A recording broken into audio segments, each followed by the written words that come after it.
mobilisent les députés élus kassaïens pour la cause de leur province. Élu lui-même député national, Alphonse Ngoï Kassangi les a réunis ce vendredi autour d'un repas dans un restaurant. Et une fois de plus, Yvon Mouya.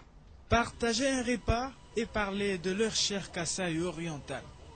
Autour d'Alphonse Ngoï Kassangi, les élus nationaux est-kassaïens de tous bords. Car pour le gouverneur de la province qui a offert la soirée, le développement du Kasaï oriental n'est pas une affaire des clivages politiques.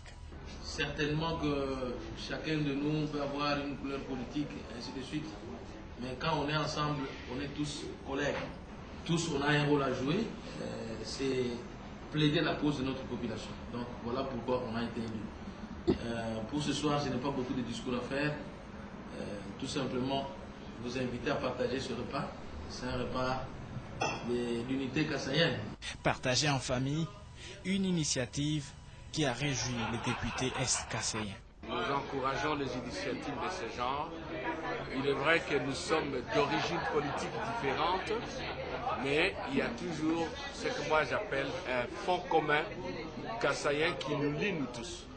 C'est cette appartenance commune à une des composantes essentielles de la nation congolaise que nous devons consolider pour que nous apportions notre pierre à l'édification de cette nation et la reconstruction de notre pays. Voilà qui fera la force du Kasaï oriental.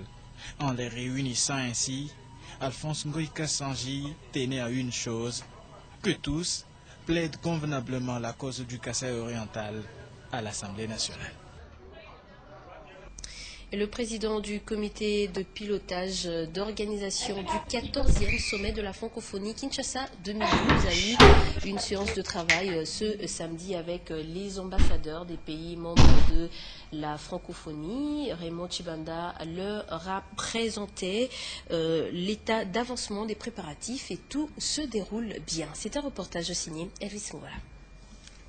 Il était question pour Raymond Tshibanda, ministre de la coopération internationale et régionale, ainsi que président du comité de pilotage du comité national d'organisation du 14e sommet de la francophonie Kinshasa 2012, de faire comprendre aux ambassadeurs des pays membres de la francophonie accrédités à Kinshasa que c'est en pleine conscience que la RDC est en train de travailler à la matérialisation sur le terrain des principes et des valeurs qui sont à la base du travail de l'Organisation internationale de la francophonie. Il n'y a donc pas de doute quant à la tenue du sommet. Le sommet de la francophonie se tiendra bel et bien à Kinshasa au mois d'octobre 2012. Raymond Tshibanda s'est basé aussi sur le message du président Abdou Diouf et de son conseiller spécial en matière de sommet, Ousmane Paye, président du comité de pilotage international, qui se rendra en RDC d'ici 2 semaines. Aux ambassadeurs, Raymond Tshibanda précise qu'il n'y a donc pas d'incertitude quant à la tenue du sommet. Il n'y a pas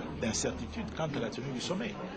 S'agissant du climat politique, nous sommes un pays jeune, nous sommes une démocratie qui est en pleine construction. Des hiatus, des difficultés, nous les connaissons. Cela dit, on ne peut pas honnêtement dire qu'en République démocratique du Congo aujourd'hui, il y a une situation politique ou sociale qui est de nature à conduire à une remise en cause de la tenue du sommet à Kinshasa.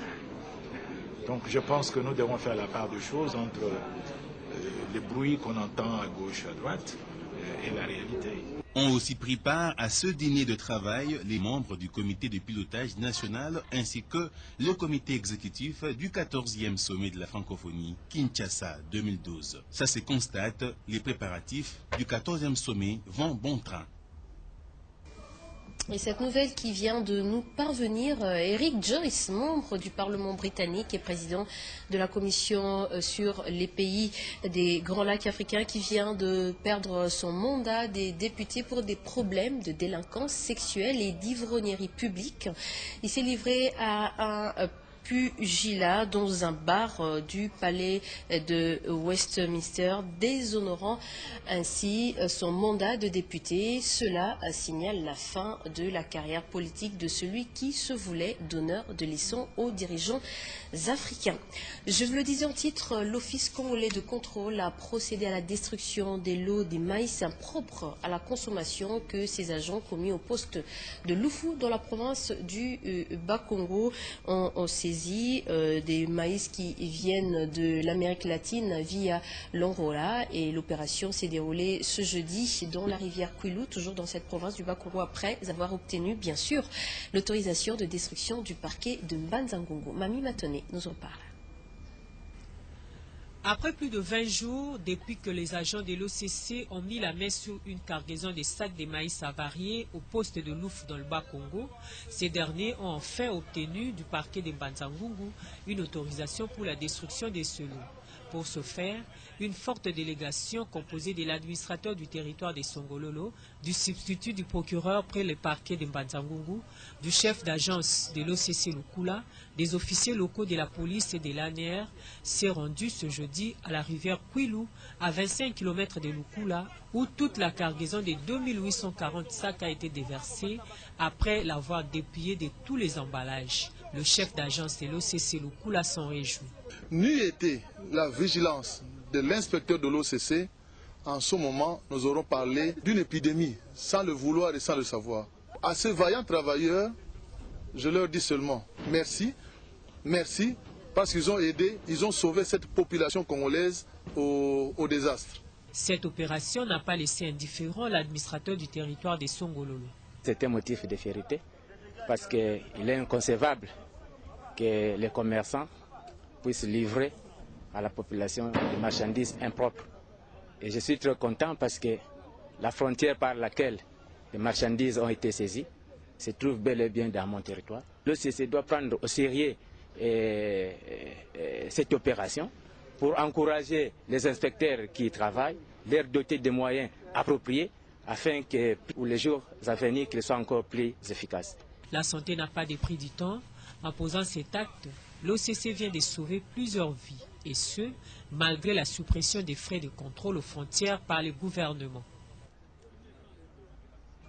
La cour militaire de Kinshasa-Matete a tenu ce vendredi les audiences solennelles simultanées du renouvellement des serments des membres de sa composition. D'abord le premier président, puis les magistrats militaires. La cérémonie s'est déroulée au siège de la cour militaire de Kinshasa-Matete. C'est un reportage de Papi Boboui. Moi, colonel magistrat militaire Boyo Malo Mofonda, premier président de la cour militaire de Kinshasa-Matete.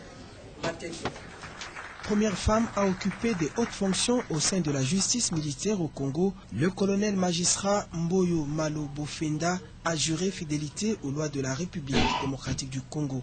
Nommé premier président de cette cour, après avoir longtemps travaillé à la cour militaire de Maniema, c'est devant le colonel magistrat Mawa Aloma Pierre, conseiller à la haute cour militaire, représentant le général de brigade Niembo, que le nouveau locataire de la haute cour militaire a prêté son serment de fidélité.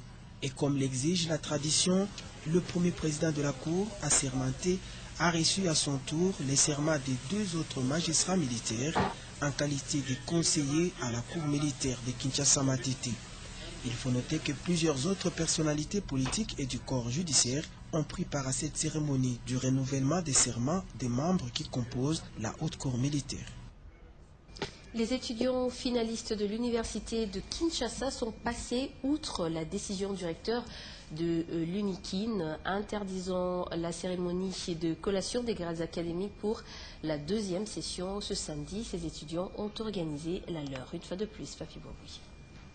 Situation confuse ce samedi sur le site de l'université de Kinshasa et pour cause, les étudiants finalistes ont bravé la décision du recteur et ont organisé à leur manière la cérémonie de collation des grades académiques. Pour ces étudiants, il est hors de question de rater ce moment tant attendu depuis plusieurs années. Qui est cet étudiant qui avait été collé en faculté de droit? Je suis de la grande faculté. Notre faculté n'avait jamais organisé une dépense au cours de la première session.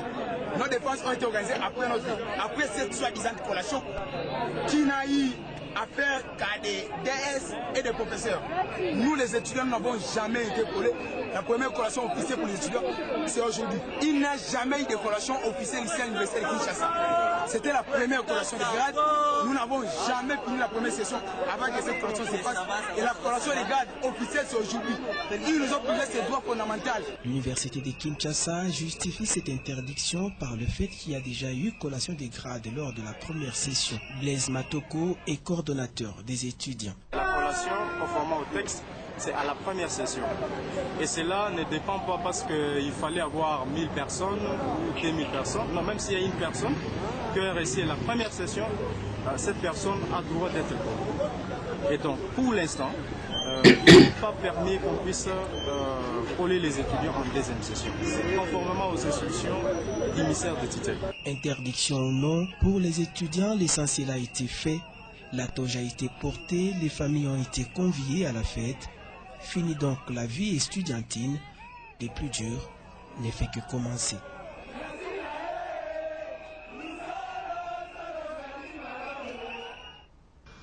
L'association sans but lucratif Éclair, en collaboration avec le service de la jeunesse de la commune de Kesavubu à Kinshasa, a procédé ce vendredi à la remise des brevets d'honneur aux grands mécènes de la jeunesse de cette municipalité pour les actions menées en faveur de la jeunesse. Justement, c'est un reportage de Serge Makor. Pour débuter l'année 2012 en beauté, l'association sans but lucratif Éclair, en collaboration avec le service de la jeunesse de la commune de Kesavubu, a primé les grands mécènes de la jeunesse, les présidents de différentes associations qui militent pour l'encadrement de jeunes de cette commune. Au total, une cinquantaine de lauréats, parmi lesquels les députés nouvellement élus dans la circonscription électorale de la FUNAC se sont tous fait représenter. Malgré quelques difficultés dues à l'organisation de cette cérémonie, les organisateurs s'en réjouissent. Je suis très satisfait puisque c'est la première édition. C'était un prototype de ce que nous allons faire demain. Venir encore nous soutenir pour la promotion, non seulement des jeunes de Kesavubu, mais c'est la promotion de toute la jeunesse du Congo. Tout en rappelant les objectifs de cette association, le président et coordonnateur de celle-ci invite les jeunes de cette municipalité à bannir les antivaleurs qui semblent de plus en plus gagner du terrain dans les milieux de jeunes quinois. Le prochain rendez-vous est pour la remise des statuts Borassus d'honneur. Il faut sortir la poésie congolaise de l'oubli et la léthargie. Des actions ont déjà été initiées pour cette fin, comme la soirée de la littérature congolaise, au cours de laquelle des poèmes ont été déclamés. Blaise Aïnda, Eric Faka nous en parle. C'est une ambiance de prose et de vers qui hante l'hôtel Vénus pour cette soirée de la littérature congolaise. Événement qui fait suite aux États généraux de la littérature organisés il y a peu. L'Union des écrivains congolais sort donc un plan d'action pour la promotion des activités littéraires. Tous les amoureux de belles paroles et lettres sont présents pour voir une prestation impressionnante. Jeunes et vieux poètes ont déclamé leurs propres poèmes empreints d'originalité. Un représentant du ministère de la Culture a donné les tons. Au nom de son Excellence Madame la ministre, je déclare ouverte la soirée de la littérature congolaise intitulée « Voix aux abords du fleuve Congo ». Le président de l'UECO est revenu sur l'objectif de cette soirée. Nous avons organisé cette soirée littéraire, cette soirée de poésie, pour présenter les écrivains qui sont déjà connus, pour sortir leurs œuvres de livres et les présenter au public, mais également présenter les jeunes écrivains qui sont dans des universités, qui sont dans des quartiers, pour pouvoir les encadrer, les former et les lancer aussi sur l'échiquier national, afin qu'ils puissent être défenseurs de la culture congolaise, de la littérature congolaise. Ça montre que chaque jour, les Congolais sont en train de réfléchir à leur vie, à leur essence. Et chaque jour, ils sont en train de réfléchir, de penser. Je crois que ce qui reste maintenant, c'est de pouvoir, comme je l'ai dit, les encadrer et puis pouvoir publier des anthologies pour que ces œuvres finalement soient portées sur la place publique, pour que ces œuvres puissent faire concurrence aux œuvres d'autres pays comme le Sénégal, le Nigeria ou l'Afrique du Sud, etc. Ces genres d'actions pourront certainement sortir la poésie congolaise de l'oubli et la placer au devant de la scène. Et voilà, c'est la fin de ce journal, mesdames, messieurs. Merci à vous qui l'avez suivi en Banzamoué qui sont dans le Bas-Congo et à travers le monde. Restez avec nous à 23h. Vous retrouverez Ludwig Mafuta Kalumba pour une autre édition. Je vous retrouve ce dimanche à 19h30. À très bientôt.